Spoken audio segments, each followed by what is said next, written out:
What is going on, YouTube? Welcome to the channel. Today we are playing Need for Speed Most Wanted 2005 in the original style as it was intended. As you guys can tell, I'm not doing your typical stuff. I'm actually going to be starting over on a whole brand new career.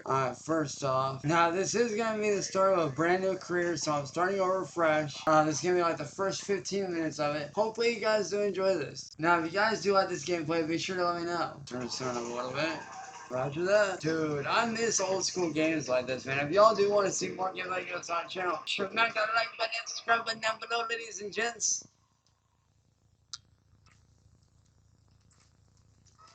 Now, I am on controller, as you guys can tell. Old school GameCube controller.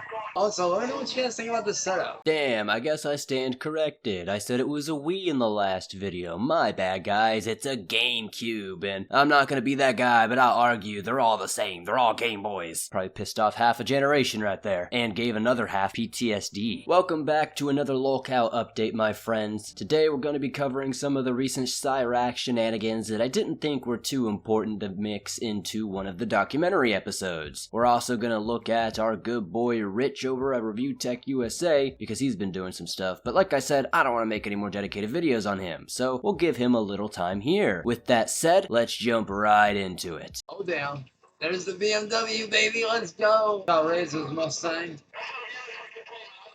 Oh dang, I forgot I'm on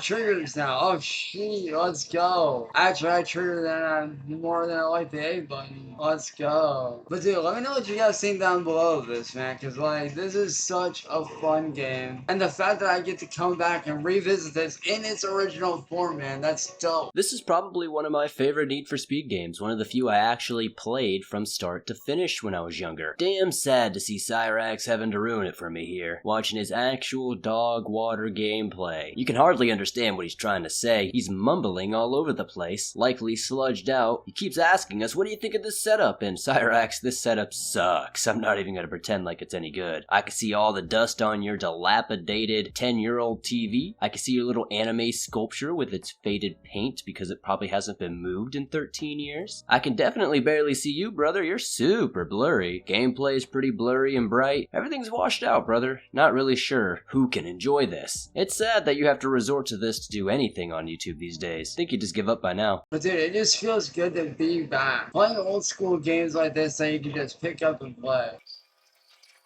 Is that your break? No, nothing. No, you ain't getting away. Oh man, you got away. Shit. That's alright, let's try that again, see if we can get him. That boost right out of the gate. See if we can take the win. But see, it's games like this they need to bring back, man. Just straight up. Now, I also will be playing other games like Dynasty Warriors and all that stuff as well, so that'll be fun. Or not Dynasty Warriors, but Samurai Warriors. Which, that one I'm excited for. But the thing, this is where all the good Need for Speeds began. Ooh, that was close.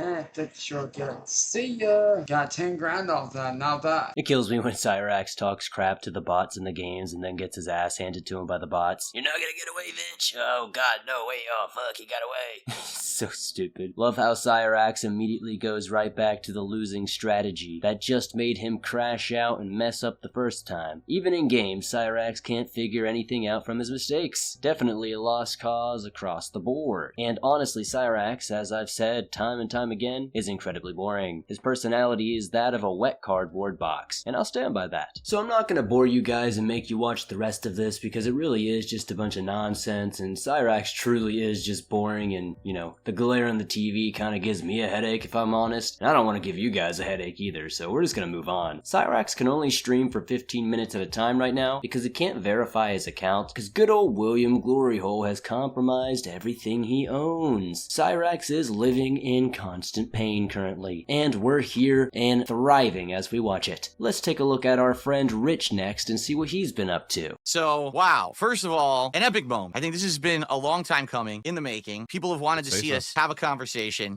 for a very, very long time. And thank you for coming on the show. Thank you for giving us your time. I want to say that up front. What interesting. What a coincidence. What are the odds? It's the coincidence of this timing. Just, you know, I'm sure it's all just circumstantial, right? Oh, of course. There's absolutely absolutely no reason why it would be right now, this week, or anything. No, it just came together that way by complete luck, dumb luck, right? You have absolutely no preconceived notions of what disappearance is, right? You don't know. We haven't talked about if it's going to be a topic, if it's going to be anything, right? We haven't planned anything, correct? No, not once. And if you did, I would call you out on it. You didn't. There did you not go. say a fucking word to me about anything. Because people have been speculating for the last couple of days, well, since yesterday, and I guess you had let it drop on your show that you were going to appear a couple days ago before we had really confirmed it, and then I confirmed it yesterday, and everyone's freaking out. This is an evil plot. They've got all this stuff going on, and, you know, this is not legit. But no. It's not the case. We have nothing planned, all right? Previously, like Rich, you know, and I have not spoken about this beforehand. This is completely a legit appearance here. So starting off here, DSP and good old Richie boy are finally on a panel together, and it's gonna only be more and more embarrassing as it goes on. DSP is genuinely one of the most requested people for me to cover on this channel, and I'll get to it, I promise. His voice just annoys the absolute crap out of me, so it might take me a little bit of motivation to actually get to it. Cyraxx keeps me busy as it is. But I can tell you without a doubt, this is definitely some of the most secondhand embarrassment I've ever felt. It's truly bizarre. Him talking about all these weird analogies that are gonna come up, king snakes, and acting like he was some sort of evil mastermind. So I guess for a quick bit of context, Kino,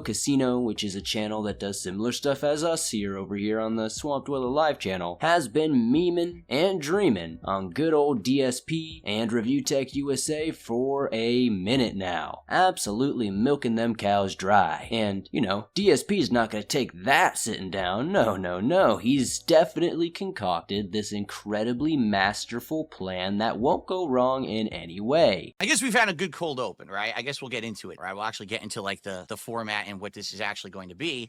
So Rich, I have to be honest with you, all right? I'm gonna be very honest with you right now. Okay. I do have a plan for this appearance, and it's nothing whatsoever what you think it is. I want you to calm down. There's no guests coming on or anything. It's just you and me. I promise you that. No shocking twists. No, oh my God. Even if there was a guest, that would be fine. Rich, do you recognize this? Let me look on. He's not looking. Oh, you don't see me? Ah, those are your poker chips, Phil. Yeah. Correct. This is the briefcase that was used as a prop during the co-op react that I did with Kino back in the summer when we watched your documentary from June the King. And basically, it was used as a way to humiliate you over the course of that event, where every time that there was something embarrassing that happened, you would take some chips out. We're at the very end, you had one chip left. And I said, this is your chip. I'm going to hold on to it. And I had it on my screen back here. And everything, you know, was around this chip in the casino. And you even called it out in your content. And you said, Phil, you fool. They're not your friends, but you have their memes in your content and all of that. I'm well aware of all that stuff that you said. Which was true from the beginning. Everyone saw that coming from a mile away. You were a content mill for them. Fair enough. So DSP truly is a conundrum in itself, and the more I watch this, the more I'm actually kind of motivated to start a series on him, because oh my God, the delusions here are going to be great content for me and everybody here in the swamp. I haven't watched too much Kino myself, so I'm not like super familiar with everything they do over there, but I've seen a couple of episodes here and there, and I can tell ya, if DSP truly didn't know he was the butt of the joke the entire time, then he is just as delusional and batshit insane as Cyraxx. You know it's gonna be a long video here in the swamp when Rich from ReviewTechUSA is the one the crowd is siding with, and that's really hard to achieve there, Phil. So Phil's gonna keep explaining to us what he has in mind here, and I'm sure it's gonna be incredibly interesting, so let's keep on. Are you familiar with the king snake, the animal? Nope. You're not. Nope. The king snake is a creature, a snake that lures other snakes into its den. Dangerous snakes that are known to already be predators, uses this trick in order to make those creatures feel safe. And then the king snake surprises those creatures from behind and swallows them whole. King snake. Are you swallowing me, Phil?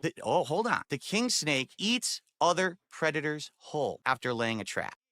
Andy and Ashton's briefcase. Because, ladies and gentlemen, today on this podcast, this is not a Level 1 podcast featuring RTU at all. Ladies and gentlemen, this is the Level 666 podcast straight out of fucking hell. Because today, live on the show, it is time to explain to you how over the last 8 months, the last couple of years, all of my planning has finally come to fruition. I robbed Kino Casino. I love how Phil can't even be accurate accurate with what he's saying here. He's definitely off the mark quite a bit. I mean, just saying king snake alone is kind of vague because there's like 45 different species of king snake alone out there, but, you know, Phil doesn't really count on anybody fact-checking him. He went through all this time, took a whole day off streaming, just to concoct this half-ass story. I feel like I need to remind everybody that this is a 42-year-old man concocting wild-ass narratives and stories in his little room while his wife slaves away cleaning and cooking for him. Feels bad, brother. This has to be one of the craziest situations I've seen with DSP since, you know, the whole incident. Let's continue seeing this here, though. Eventually he'll get to the point. This has been one of the most convoluted transitions ever, and he's definitely taken his sweet time getting to the point. PPP